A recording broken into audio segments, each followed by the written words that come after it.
Dictation शुरू होगा 5 second बाद।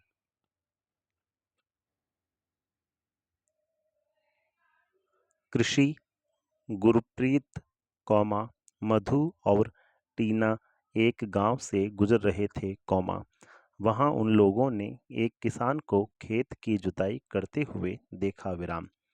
किसान ने उन लोगों से कहा कि वह गेहूं की बुआई करने जा रहा है, और मृदा को अधिक उपजाऊ बनाने के लिए अभी खाद डाला है, उसने बच्चों से कहा कि गेहूं मंडी में अच्छी कीमत पर बिकेगा, जहां से उसे आटे में परिवर्तित करके कारखाने में डबल रोटी और बिस्कुट बनाने के लिए ले जाया जाएगा, पौधे से परिष्कृत उत्पाद तक के रूपांतरण में 3 प्रकार की आर्थिक क्रियाएं सम्मिलित हैं, ये प्राथमिक, द्वितीयक और तृतीयक क्रियाएं हैं, प्राथमिक क्रियाओं के अंतर्गत उन सभी क्रियाओं को शामिल किया जाता है जिनका संबंध प्राकृतिक संसाधनों के उत्पादन और निष्कर्षण से है, कृषि, मत्स्ययन और संग्रहण इनके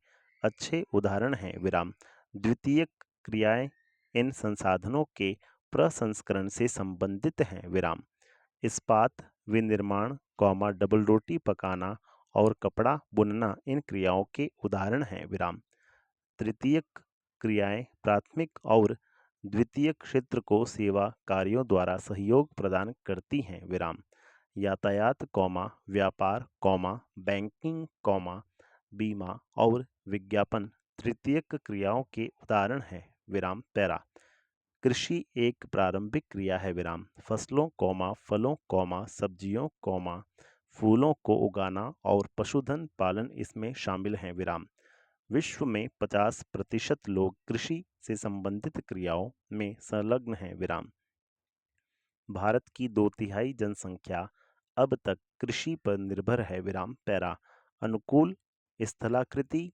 मृदा और जलवायु कृषि क्रियाकलाप के लिए अनिवार्य हैं, जिस भूमि पर फसलें उगाई जाती हैं, कृषिगत भूमि कहलाती है, आप मानचित्र में देख सकते हैं कि कृषि क्रियाकलाप विश्व के उन्हीं प्रदेशों में संकेंद्रित है जहां फसल उगाने के लिए उपयुक्त कारक विद्यमान हैं, कृषि तंत्र, कृषि या खेती को एक तंत्र के रूप में देखा जा सकता है, इसके महत्वपूर्ण निवेश बीज, उर्वरक, मशीनरी और श्रमिक हैं, जुताई, बुआई, सिंचाई, निराई और कटाई इसकी कुछ संक्रियाएं हैं, इस तंत्र के निर्गतों के अंतर्गत फसल, ऊन, डेयरी और कुक्कुट उत्पाद आते हैं, कृषि के प्रकार,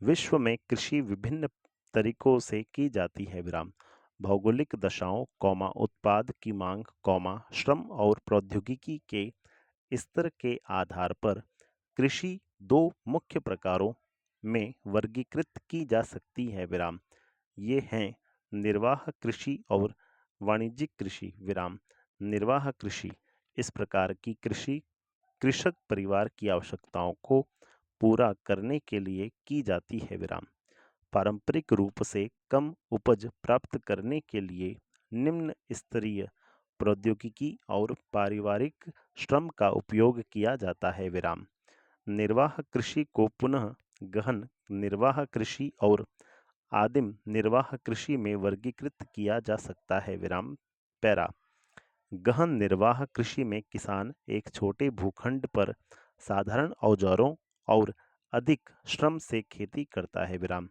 अधिक धूप वाले दिनों से युक्त जलवायु और उर्वर मृदा वाले खेत में, एक वर्ष में एक से अधिक फसलें उगाई जा सकती हैं, चावल मुख्य फसल होती है, अन्य फसलों में गेहूं, मक्का, दलहन और तिलहन शामिल हैं, गहन निर्वाह कृषि दक्षिणी, दक्षिण पूर्वी और पूर्वी एशिया के सघन जनसंख्या वाले मानसूनी प्रदेशों में प्रचलित है, आदिम निर्वाह कृषि में स्थानांतरी कृषि और चलवासी पशुचारण शामिल हैं। विराम। पैरा। स्थानांतरी कृषि अमेजन बेसिन के सघन वन क्षेत्रों, उष्णकटिबंधीय अफ्रीका, दक्षिण पूर्व एशिया और उत्तरी पूर्वी भारत के भागों में प्रचलित है। विराम। ये भारी वर्षा और वनस्पति के तीव्र पुनर्जनन वाले क्षेत्र हैं। विराम। वृक्षों को काटकर और जलाकर भूखंड को साफ किया जाता है। विराम। तब राख को मृदा में मिलाया जाता है तथा मक्का, रतालू, आलू और कसावा जैसी फसलों को उगाया जाता है। विराम। भूमि की उर्वरता की समाप्ति के बाद वह भूमि छोड़ दी जाती है और कृषक नए भूखंड पर चला जाता है। विराम। स्थानांतरी कृषि को कर्तन एवं दहन कृषि के रूप में भी जाना जाता है। विराम। पैरा। चलवासी पशुचारण सहारा के अर्ध शुष्क और शुष्क प्रदेशों में, मध्य एशिया और भारत के कुछ भागों जैसे राजस्थान तथा जम्मू और कश्मीर में प्रचलित है। विराम। इस प्रकार की कृषि में पशुचारक अपने पशुओं के साथ चारे और पानी के लिए एक स्थान से दूसरे स्थान पर निश्चित मार्गों से घूमते हैं। विराम। इस प्रकार की गतिविधि जलवायविक बाधाओं और भूभाग की प्रतिक्रिया स्वरूप उत्पन्न होती है। विराम। पशुचारक मुख्यतः भेड़, ऊंट, मवेशी, याक और बकरियां पालते हैं। विराम। ये पशुचारकों और उनके परिवारों के लिए दूध, मांस, ऊन, खाल और अन्य उत्पाद उपलब्ध कराते हैं। विराम। वाणिज्यिक कृषि। वाणिज्यिक कृषि में फसल उत्पादन और पशुपालन बाजार में विक्रय हेतु किया जाता है। विराम।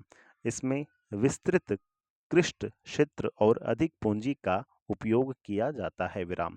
अधिकांश कार्य मशीनों के द्वारा किया जाता है। विराम। वाणिज्यिक कृषि में वाणिज्यिक अनाज कृषि, मिश्रित कृषि और रोपण कृषि शामिल हैं। विराम। पैरा। वाणिज्यिक कृषि अनाज कृषि में फसलें वाणिज्यिक उद्देश्य से उगाई जाती हैं। विराम। गेहूं और मक्का सामान्य रूप से उगाई जाने वाली फसलें हैं। विराम। उत्तर अमेरिका, यूरोप और एशिया के शीतोष्ण घास के मैदान वाणिज्यिक अनाज कृषि के प्रमुख क्षेत्र हैं। विराम। ये क्षेत्र सैकड़ों हेक्टेयर के बड़े फार्मों से युक्त विरल आबादी वाले हैं। विराम। अत्यधिक ठंड वर्धन काल को बाधित करती है और केवल एक ही फसल उगाई जा सकती है। विराम। पैरा। मिश्रित कृषि में भूमि का उपयोग भोजन व चारे की फसलें उगाने और पशुधन पालन के लिए किया जाता है। विराम। वह यूरोप, पूर्वी संयुक्त राज्य अमेरिका, अर्जेंटीना, दक्षिण पूर्वी ऑस्ट्रेलिया, न्यूजीलैंड और दक्षिण अफ्रीका में प्रचलित है। विराम। पैरा। रोपण कृषि वाणिज्यिक कृषि का एक प्रकार है जहाँ चाय, कहवा, काजू, रबड़, केला अथवा कपास की एकल फसल उगाई जाती है। विराम। इसमें बृहद पैमाने पर श्रम और पूंजी की आवश्यकता होती है। विराम। उत्पाद का प्रसंस्करण खेतों पर ही या निकट के कारखानों में किया जा सकता है। विराम। इस प्रकार, इस कृषि में परिवहन जाल के विकास की अनिवार्यता होती है। विराम। पैरा। रोपण कृषि के मुख्य क्षेत्र विश्व के उष्णकटिबंधीय प्रदेशों में पाए जाते हैं। विराम। मलेशिया में रबड़, ब्राजील में कहवा, भारत और श्रीलंका में चाय इसके कुछ उदाहरण हैं। विराम।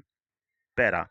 मुख्य फसलें बढ़ती हुई जनसंख्या की आवश्यकताओं को पूरा करने के लिए विविध प्रकार की फसलें उगाई जाती हैं। विराम। फसलें कृषि आधारित उद्योगों के लिए भी कच्चे माल की आपूर्ति करती हैं। विराम। गेहूं, चावल, मक्का और बाजरा मुख्य खाद्य फसलें हैं। विराम। जूट और कपास रेशेदार फसलें हैं। विराम। चाय और कहवा मुख्य पेय फसलें हैं। विराम। पैरा। चावल यह विश्व की मुख्य खाद्य फसल है। विराम। यह उष्णकटिबंधीय और उपोष्ण कटिबंधीय प्रदेशों का मुख्य आहार है। संपूर्ण विराम।